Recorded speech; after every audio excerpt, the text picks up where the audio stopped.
할렐루야, 우리 하나님을 찬양합니다.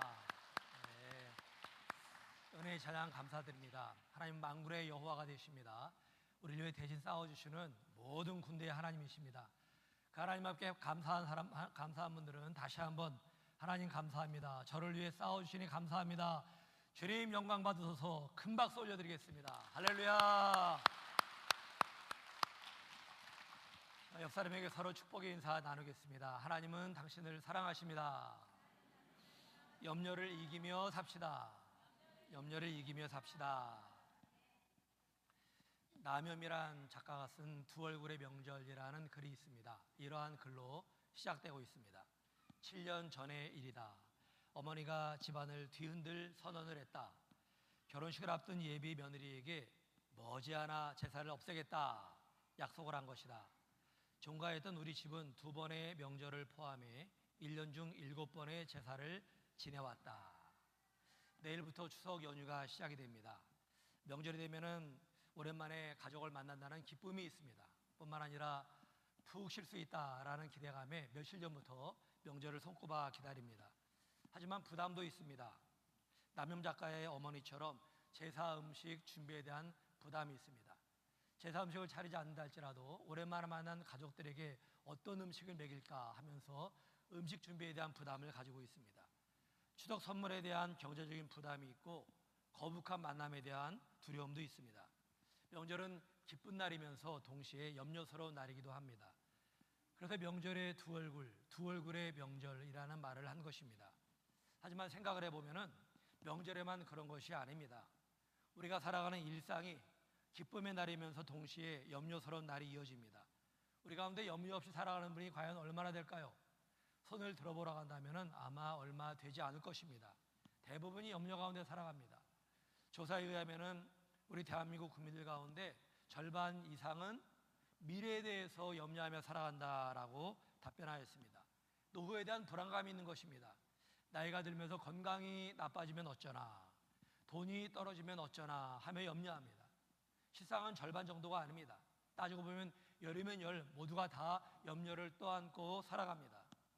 사람마다 염려의 내용은 조금씩 다를 수가 있습니다. 그러나 뿌리를 찾아가 보면 예수님 말씀이 옳다라는 걸 알 수가 있습니다. 예수님께서 말씀하셨습니다. 너희는 목숨을 위하여 무엇을 먹을까, 무엇을 마실까, 몸을 위하여 무엇을 입을까 염려하지 말라. 많은 사람들이 목숨을 위해 염려합니다. 몸의 건강을 위해 염려하고 생활 문제로 염려합니다. 생명과 안전과 건강과 생활이 우리 염려의 대부분의 뿌리라고 말할 수가 있습니다. 염려의 내용뿐만이 아니라 염려의 강도도 사람마다 차이가 있습니다. 어떤 사람은 염려의 강도가 높아서 심하게 염려하는 경우가 있습니다. 밤에 잠을 자면서도 염려를 합니다. 어떤 사람은 염려를 하는지 안 하는지 자신도 모릅니다. 하지만 자기도 모르게 염려의 끈앞을 쥐고 있습니다. 중요한 것은 이 염려로 인하여 고통을 당하고 심지어는 죽어가고 있다라고 하는 겁니다. 통계청의 발표를 흥미롭게 분석한 자료를 본 적이 있습니다.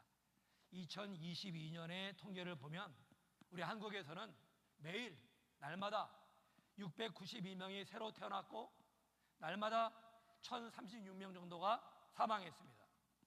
매일 344명씩 대한민국의 인구가 감소했다라고 하는 겁니다. 사망자의 경우에 보면은 1036명 가운데 암으로 매일 230명이 사망했고 동맥경화로 39명이 사망했습니다. 매일 성인병, 그러니까 고혈압과 당뇨와 간질환으로 57명이 사망했고 날마다 37명이 자살로 생을 마감했습니다. 사망자 가운데 암과 동맥경화와 성인병과 자살로 생을 마감한 사람이 363명이나 됩니다. 전체 사망자 가운데 35%를 차지했습니다.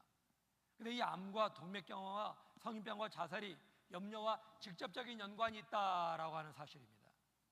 어느 심리학자가 말했습니다. 염려는 인간을 서서히 죽이는 느린 형태의 자살행위다라고 하는 겁니다. 염려는 바로 그 사람을 서서히 죽이는 살인마와 같다라는 뜻입니다.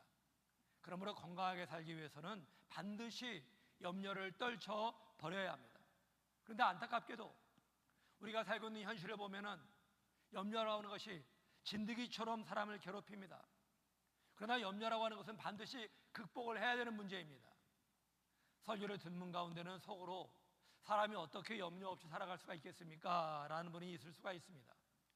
우리가 살아가는 세상이 그리 만만치가 않기 때문입니다. 질병과 사고에 노출이 되어 있습니다. 마치 줄타기를 하는 것처럼 하루하루를 살아가는 분들도 있습니다. 그런 이러한 형편에서 염려하지 않고 살아간다라는 것은 힘든 정도가 아니라 비정상적으로 느껴지기도 합니다. 이렇게 볼 때 31절에서 주님이 주신 말씀이 공감이 가지 않습니다. 그러므로 염려하여 이르기를 무엇을 먹을까, 무엇을 마실까, 무엇을 입을까 하지 말라 하는 이 말씀이 마음에 와닿지 않습니다. 오히려 어떻게 염려하지 않고 살 수가 있겠습니까? 먹을 것, 입을 것 염려를 하는 게 당연한 게 아니겠습니까? 라고 말할 수가 있습니다. 가만히 생각을 해보면은 염려가 주는 좋은 면도 있습니다. 염려하기 때문에 남들보다 열심히 살아가죠. 염려하기 때문에 위험을 대비해서 긴장을 합니다. 염려하기 때문에 남보다 부지런히 살아갑니다. 하지만 그렇다고 하여 염려를 청동하는 건 옳지 않다라고 하는 게 주님이 주신 말씀인 것입니다. 염려하는 것은 무엇보다 하나님의 자녀답지 못하고 또 염려하기 때문에 예수님의 제자로 살아가는데 많은 장애를 겪게 됩니다. 염려로 인하여 하나님의 자녀에게 주어진 축복을 누리지 못하고 염려로 인하여 예수님의 제자다운 삶을 살지 못하게 된다라고 하는 겁니다. 이 사실을 아시는 예수님께서 바로 우리를 위해서 염려하지 말라 말씀하고 있습니다. 사랑하는 성도 여러분, 우리는 하나님의 자녀들입니다. 우리는 하나님의 자녀로서 자녀다운 모습을 잃지 말아야 합니다. 그렇다면 하나님의 자녀다운 모습이 무엇일까요? 이렇게 말할 때 빼놓을 수 없는 것이 염려하지 않는 것입니다. 염려는 우리에게 하나님의 자녀의 권세와 특권을 앗아가기 때문에 그렇습니다. 오늘 주시는 말씀을 통해 성령의 감동이 여러분의 심령 가운데 함께 하시기를 바랍니다. 이로 말미암아 새롭게 무장되어 염려로부터 자유로운 하나님의 자녀들로 세워지시기를 주의 이름으로 축원합니다. 오늘 성경에 보시면은 예수님이 단순히 염려하지 말라 하는 말씀만 하지 않으셨습니다. 염려를 하지 않아도 되는 이유를 말씀하셨습니다. 염려를 이길 수 있는 방법도 말씀하셨습니다. 예수님 말씀 가운데 중요한 메시지가 있습니다. 하나님이 모든 것을 다 아신다라고 하는 겁니다. 31절에서 그러므로 염려하여 이르기를 무엇을 먹을까, 무엇을 마실까, 무엇을 입을까 하지 말라 하신 다음에 이어서 32절에 뭐라고 하셨습니까? 이는 다 이방인들이 구하는 것이라. 너희 하늘아버지께서는 이 모든 것이 너희에게 있어야 할 줄을 아시느니라 하였습니다. 아시느니라. 32절에 예수님께서 염려하지 말아야 되는 중요한 이유를 말씀하셨는데 너희 하늘아버지가 다 아신다라고 하는 겁니다. 다 아신다. 그러니 염려하지 말라고 하는 겁니다. 어떤 분들은 조금 의아해할 수가 있습니다. 아니 누군가가 나의 염려를 알아준다고 해서 염려가 해결되는 건 아니지 않습니까? 하는 생각이 들 것입니다. 그런데 여러분, 하나님은 우리의 문제에 대해서 뒷짐을 지고 계신 분이 아니라고 하는 겁니다. 나서서 도와주는 분이십니다. 모든 문제 해결책을 미리 준비해 두고 계신 분이십니다.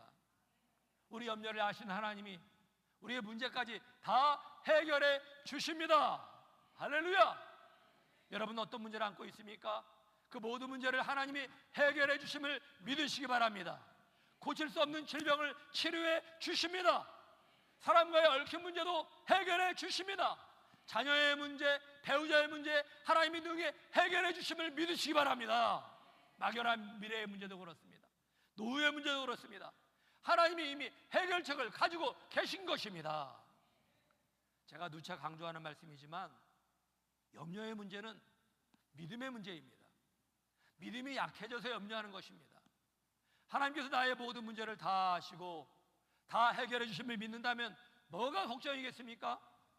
믿지 못하기 때문에 염려하는 것입니다.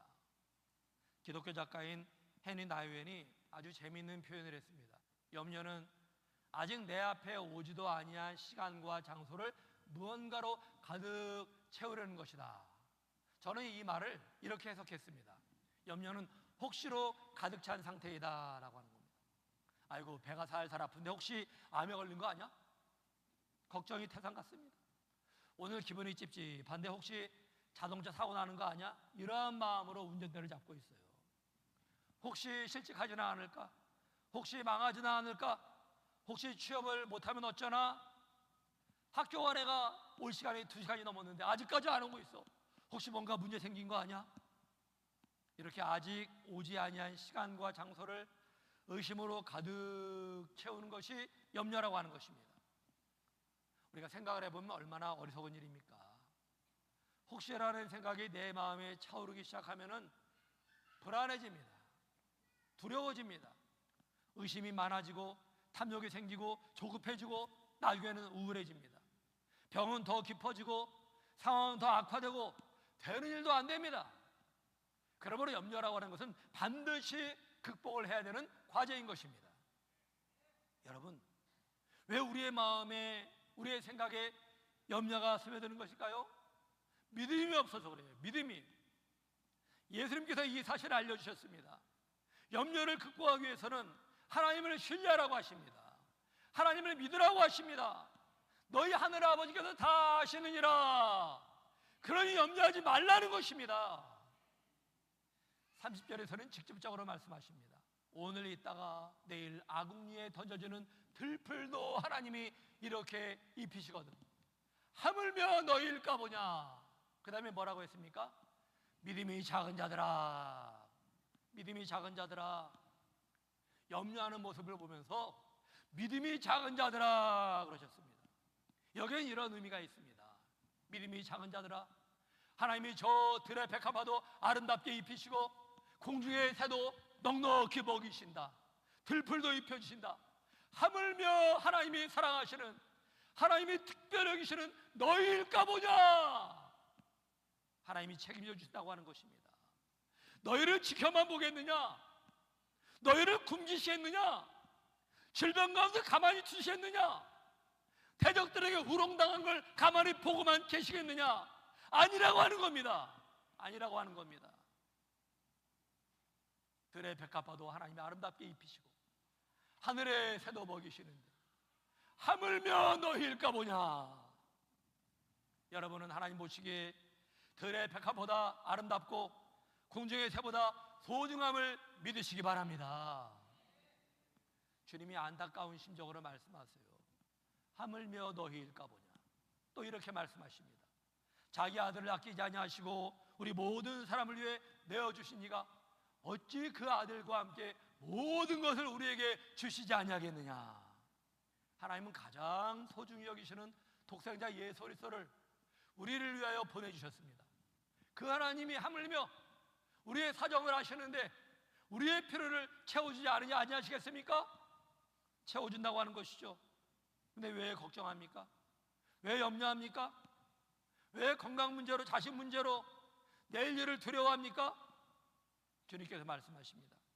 믿음이 작은 자들아, 자기 아들을 아끼지 아니하시고 우리 모든 사람을 위해 되어주신 하늘 아버지께서, 하나님께서 너의 모든 필요를 다 능히 채워주신다라고 하는 겁니다. 그 하나님을 믿으라고 하는 것입니다. 종교개혁자인 마틴 루터가 친구에게 보낸 편지에서 이러한 말을 했습니다. 그 친구는 루터와 함께 종교개혁을 하면서 그 시대의 카톨릭의 세력이 너무나 무서웠습니다. 너무나 두려웠습니다.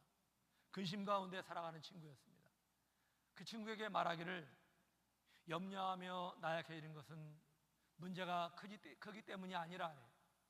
믿음이 없기 때문에 두려워하고 근심하는 것이라네. 여러분 그렇습니다. 우리도 그렇습니다. 우리가 가지고 있는 문제의 크기가 커서 두려운 것이 아닙니다. 원인은 불신앙에 있습니다. 우리의 진짜 심각한 문제는 우리에게 닥친 문제가 얼마나 큰지에 달려있지 않습니다. 그 문제보다 작은 내 믿음이 문제입니다. 그래서 염려를 죄라고 하는 것입니다. 하나님의 전능하심을 믿지 못하는 불신앙이 숨어있기 때문입니다. 염려는 하나님을 신뢰하지 않는다는 증거이기에 죄라고 하는 것입니다. 오늘 설교를 한번 복습해 보겠습니다.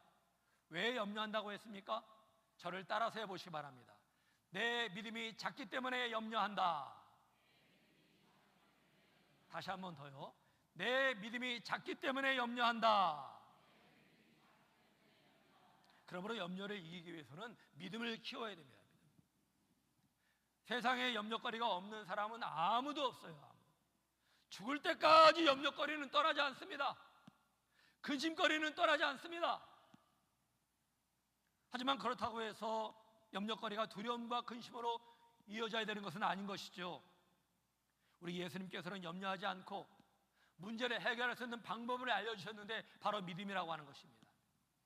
믿음은 어떤 염려거리도 능히 이길 수 있는 능력이 있는 것입니다. 설교를 준비하다가 브라질에서 딸과 함께 있던 재미있던 추억이 떠올랐습니다. 딸이 어렸을 때 길을 가다가 저에게 말하는 겁니다. 아빠, 눈을 감고 걸어봐. 내가 아빠 손을 잡고 걸어갈게. 내가 잘 이끌 테니까 걱정하지 말고 눈 뜨면 안 돼. 알았지? 눈을 감고 가는데 5m 이상을 못 가겠는 겁니다. 가다가 눈을 딱 뜨게 돼요. 왜 눈 떠? 눈 감아. 눈 감고 가는데 또 5m도 안 돼가지고 눈을 뜨게 되는 거예요. 왜 자꾸 눈 떠? 나 못 믿는 거야? 그러는 겁니다. 아니, 너를 못 믿는 게 아니고 가다가 잘못해가지고 어디 부딪히면 어떡하냐. 그러자 그게 날 못 믿는 거지 하는 거죠. 사실 저는 못 믿었습니다. 딸의 진심을 못 믿은 게 아니라 아직 나이가 어린 아이의 능력을 믿지 못했습니다. 저는 딸에게 말했습니다. 이번엔 네가 해봐. 손을 잡고 눈을 감고 걸어가라. 내가 손을 잡을 테니까. 딸이 손을 딱 잡더니 눈을 감고 걸어가는데 100m고 200m고 아주 뭐 아무 걱정 없이 걸어가는 겁니다. 노래를 부르면서 걸어가는 거예요. 제가 딸에게 물었습니다. 너 겁나지 않아? 어떻게 노래까지 부르면서 편하게 걸어갈 수가 있어? 간단하게 대답했습니다. 겁이 왜 나? 나는 아빠를 믿어. 나 다치면 다 아빠 책임이야. 계속 걸어가요. 저는 그만하자고 하는데 얼마나 재밌는지 계속 그러자고 눈 감고 계속 걸어가는 겁니다. 랄랄라 하면서. 저는 그때를 떠올리면서 나 다치면 다 아빠 책임이야 했던 말이 마음에 남았습니다. 하나님을 생각하면서 이러한 고백을 드렸어요. 하나님, 저 다치면 다 하나님 책임입니다. 다 하나님께 맡겼는데, 모든 문제 다 맡겼는데 제 앞에 난간이 오면은, 사고 나면은, 저 다치면 하나님 책임입니다. 맞는 말이에요? 틀린 말이에요? 맞는 말이죠. 모든 염려를 다 나에게 맡기라고 했는데 다치면 하나님 책임 아니겠습니까? 내가 염려하고 근심하고 두려워하는 것은 믿음이 없기 때문입니다. 믿음이 모든 것을 이기게 합니다. 믿음이 있다면 어떤 문제도 이길 수가 있습니다. 아무리 사랑은 파도도 이길 수가 있습니다. 믿음만 있다면 어떤 염려도 극복할 수가 있는 것입니다. 하나님이 원하시는 믿음은 크고 대단한 믿음이 아닙니다. 여러분, 우리에게 크고 대단한 믿음을 원하시는 게 아니에요. 임마누엘의 하나님을 믿으라고 하는 겁니다. 하나님이 나와 함께 하심을 믿으라고 하는 겁니다. 하나님이 원하시는 믿음은 뭐 심오한 믿음이 아니에요. 우리의 힘이 미치지 못하는 신비한 믿음을 가지라는 게 아닙니다. 하나님이 우리를 돌보시고 인도하심을 믿으라고 하는 것입니다. 그 사실을 믿으라. 믿음이 없이는 하나님을 기쁘시 하지 못하나니 하나님께 나아가는 자는 반드시 그가 계신 것과 하나님의 살아계심을 믿으라는 거예요. 그가 자기를 찾는 자들에게 상 주심을 이심을 믿어야 할지니라.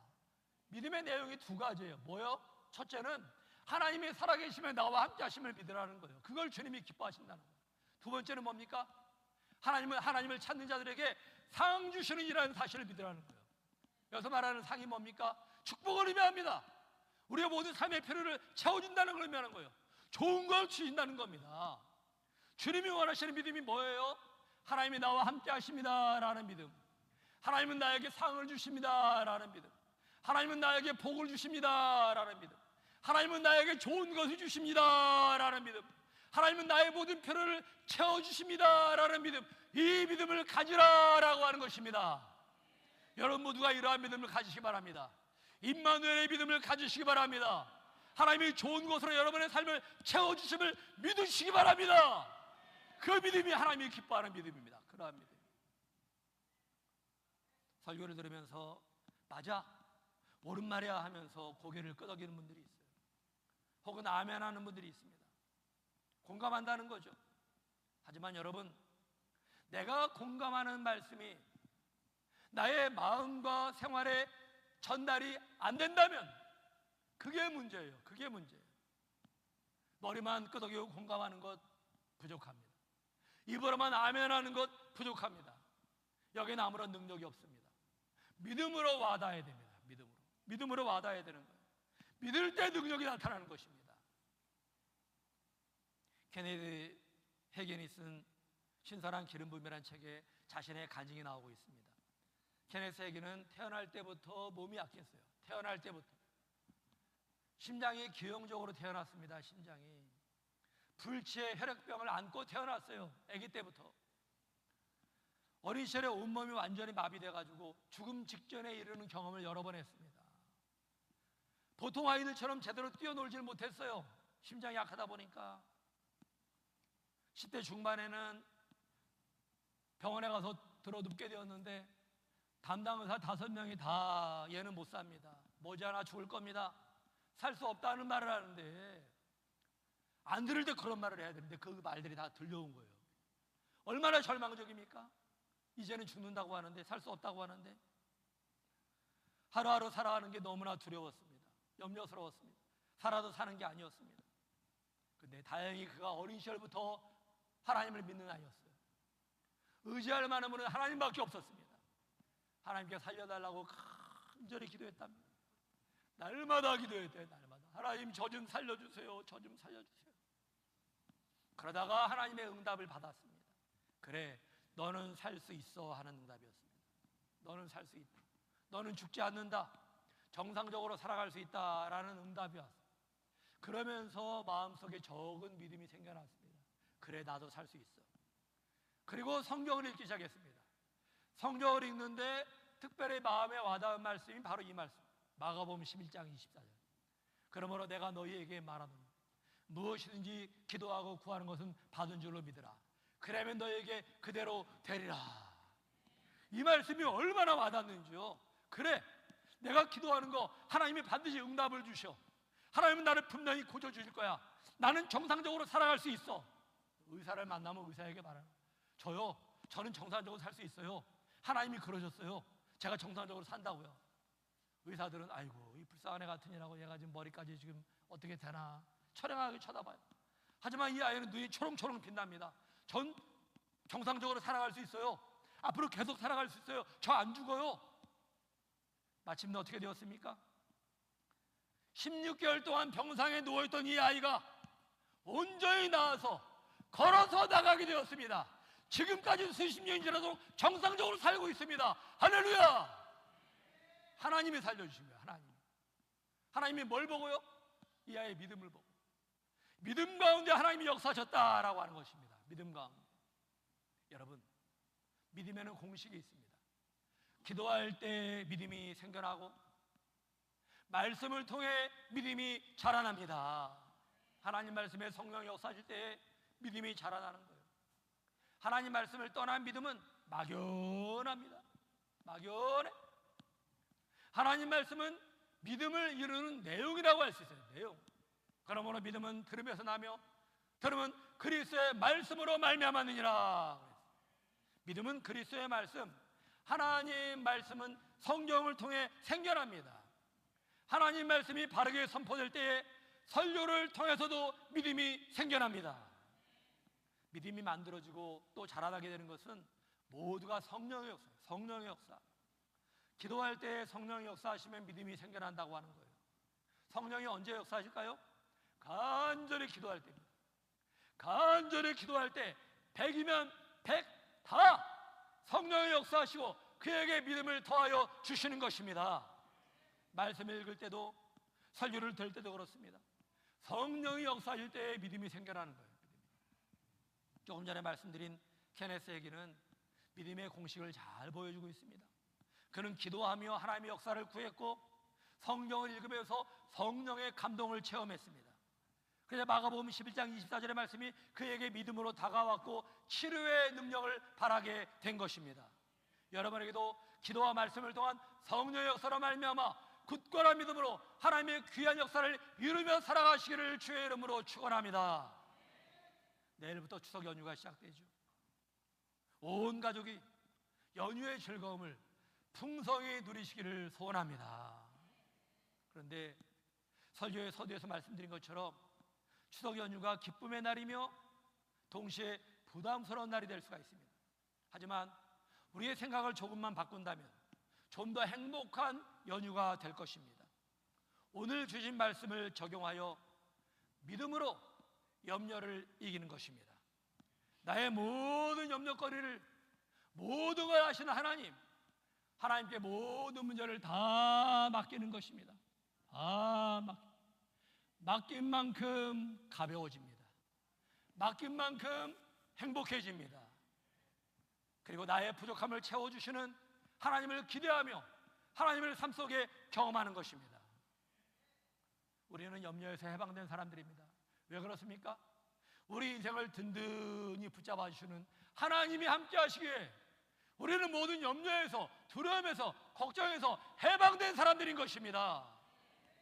조지 밀러가 이런 말을 했습니다. 믿음의 시작은 염려의 끝이요, 염려의 시작은 믿음의 끝이다. 염려하면 믿음이 죽고 믿음을 가지면 염려가 죽는다. 여러분은 어떠한 삶을 살기를 원하십니까? 염려의 종으로 살기를 원하십니까? 염려를 이기며 살기를 원하십니까? 바라기는 믿음으로 염려를 이기며 살아갈 수 있기를 주님의 이름으로 축원합니다. 우리 다 함께 일어서서